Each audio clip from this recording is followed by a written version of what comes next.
Okay, we are on Unit 2, day 6, and we're proving segment relationships here. If I recall, it's just a lot of proofs that we're doing here, and some of these proofs get pretty difficult. The good thing is we're not learning too many new properties or theorems. This is actually both review. These are both review from, I think, 2 lessons ago. So if you're struggling with these, you need to get back into those videos first before you can start with these. You should know what the segment addition postulated property is, and then you should also know what the midpoint theorem is. I'm not going to go through explaining those. I'm just going to get right into these proofs. So for the first proof, we have AB equals EF and AC equals DF. So again, we see that on our picture here, but I'm just going to highlight that. AB is this line, or segment, I should say. And that is equal to this segment right here. And then AC, which is the whole thing, I don't know how I can do this, but the whole thing, right, is equal to, the whole thing on the other one, DF. I thought so, I just had to check. What are we trying to prove then? We're trying to prove that this leftover space, I'm going to go something like this. This leftover space right here is congruent. So from B to C is congruent to D to E.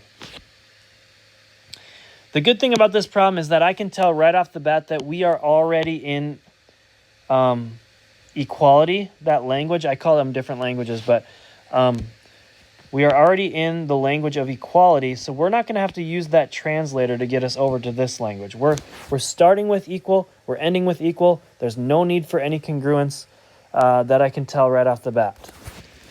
We'll see if we figure out that we might need it. But for the first reason or statement, that's always given. We can just write that down.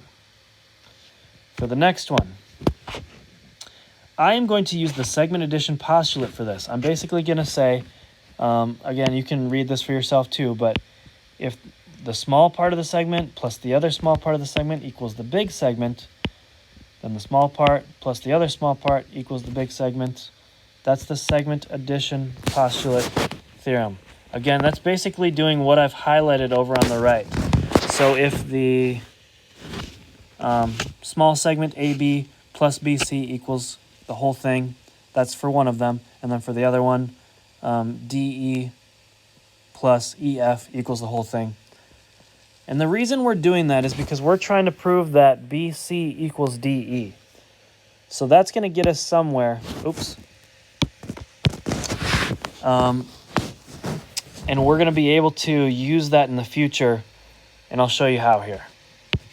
For the next one, it says, okay, well then we can just say that AB plus BC equals DE plus EF.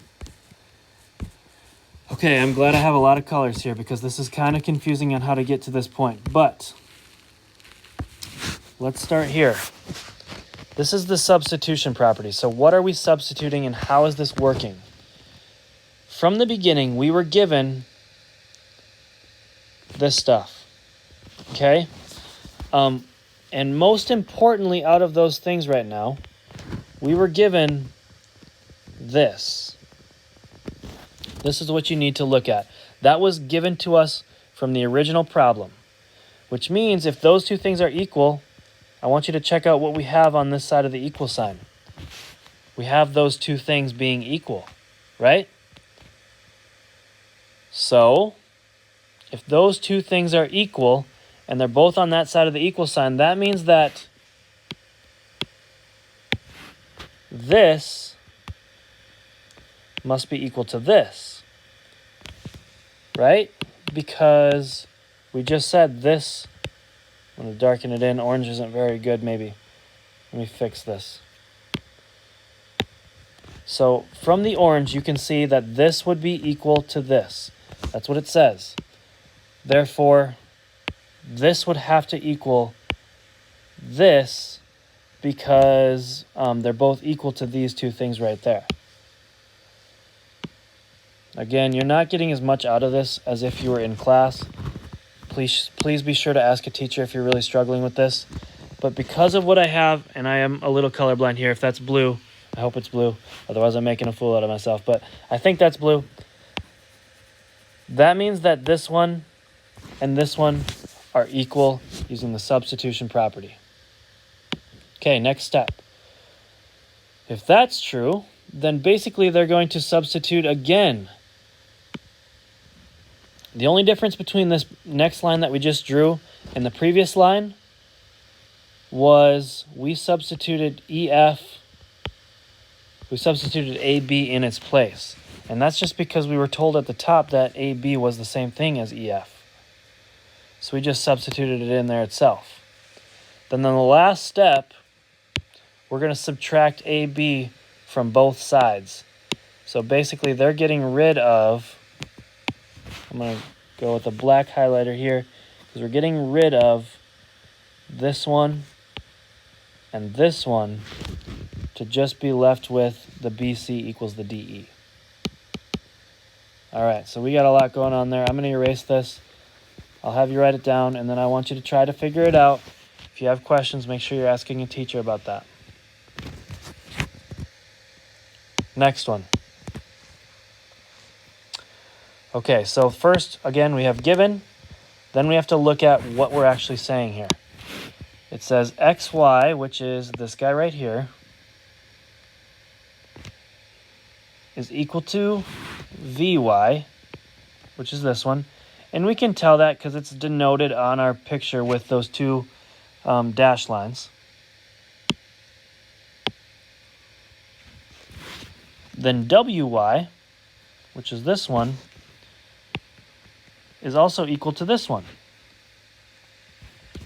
We're trying to prove that the whole thing, wv, is equal to the whole thing, xz, or zx, whatever it is. So right off the bat, I feel like we're going to have to use segment addition postulate because we're trying to get, we basically were given two little pieces and we're trying to make them big pieces. So that's exactly what they do. They say, okay, if you take xy plus yz, that's going to be the whole thing, right? Next. Make sure you're pausing to write that down if you didn't write that down. But on the next one, it's substitution property. Why? Because I'm basically replacing, looking right here, hold on. What are we replacing here? So,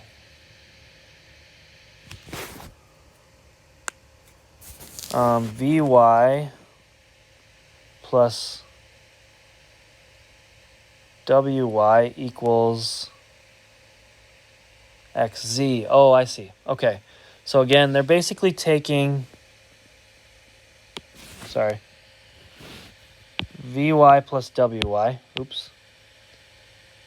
This piece right here is the exact same as this piece. They just switched the letters around. And that's going to be equal to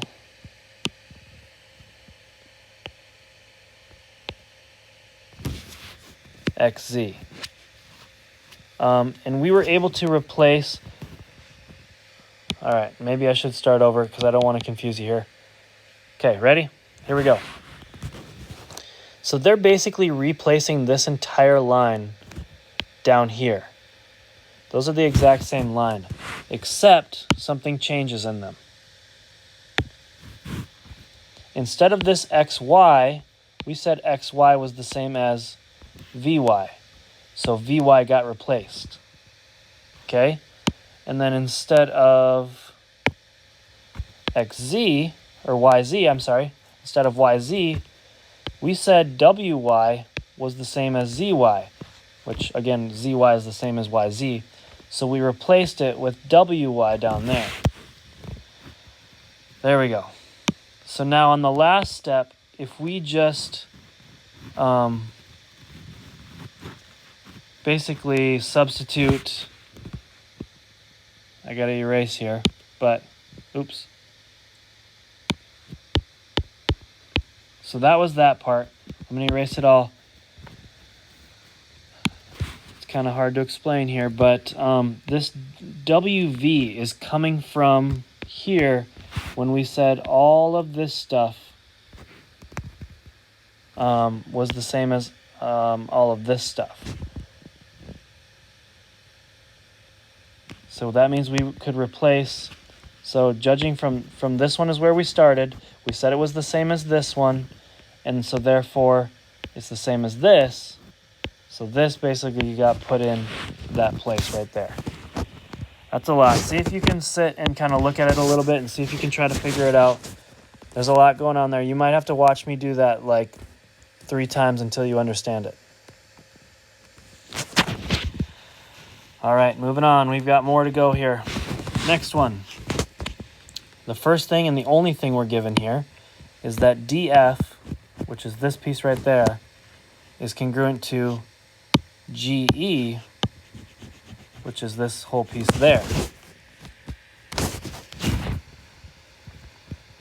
So, again, with the given first. There we got our given. After the given, our first step is definition of congruent segments. We're just changing it into equality. That's all we're doing. We're changing it into something we can work with and kind of move around our equations and stuff like that. After that, we're using segment addition postulate again. We're saying DE plus EF equals DF. So DE, which is the first part, plus EF, which is the second part, equals the whole thing. And we're doing the same thing with the other segment, EG.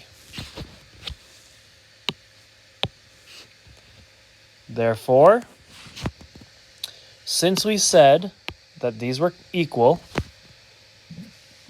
we know that this is equal to this. So if DF is equal to EG, that means these two pieces over here are equal to each other, which is what we did. Basically, we took these two pieces and we put them down there and set them equal to each other. Okay? After that, after setting those equal to each other, we were able to subtract EF from both sides. This EF and this EF got subtracted from both sides. And we actually went back again with definition of congruent segments back to congruence. So again, that's like our translator. It takes us from congruence to equals or equals to congruence. We used it twice there. All right, be ready for this one because this one's kind of a doozy. This one takes a little bit of thinking and a little bit of time. But we're going to get through it really quick here, as quick as I can make it. The first thing we need to do is write down our givens, and there's a lot of givens. Then we got to look at what that means. So C is a midpoint of AE, which basically means those are congruent. C is a midpoint of BD, which means those are congruent. And then it says AE, like the entire length of this line AE right there, is the exact same as the entire length of this line right there, the whole line. I can't really draw that out very well though, so we're just going to have to remember it. First step, okay? So basically what we did here with the midpoint theorem, since we knew the midpoints, it's also the first thing that I drew on there as soon as we got done with the given.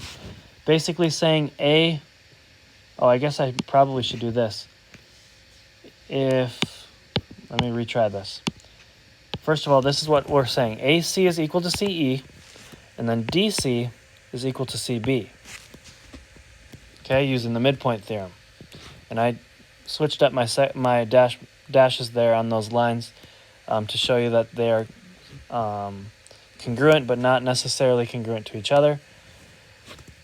Next, it says we're going to use definition of congruent segments. So again, we're just taking this and changing the language. We've got congruent symbols there using the midpoint theorem, and this one here, and we're changing all of those to equality. That's just changing languages. Now we're going to use segment addition postulate again. So AC plus CE AC, oops, this one plus this one equals the whole thing. And same thing on the other one. Oops. Next one. Substitution. Again, this is kind of tricky to figure out, but these are basically being taken and they're being placed down here because we know that this is equal to this, right? Because that's said right there that those were equal. So since AE, the ones that I highlighted, since those are equal, that means that the other ones are equal too. So we sent them equal to each other. On this one, we're substituting things in. So we said that, right here, we said that AC was equal to CE. So instead of a CE, we plugged in AC. Right here, we said DC was equal to CB. So instead of a CB, we plugged in a DC. Okay, following? Now we have 2 AC. I just combined those, so AC plus AC is 2 AC, and DC plus DC is 2 DC.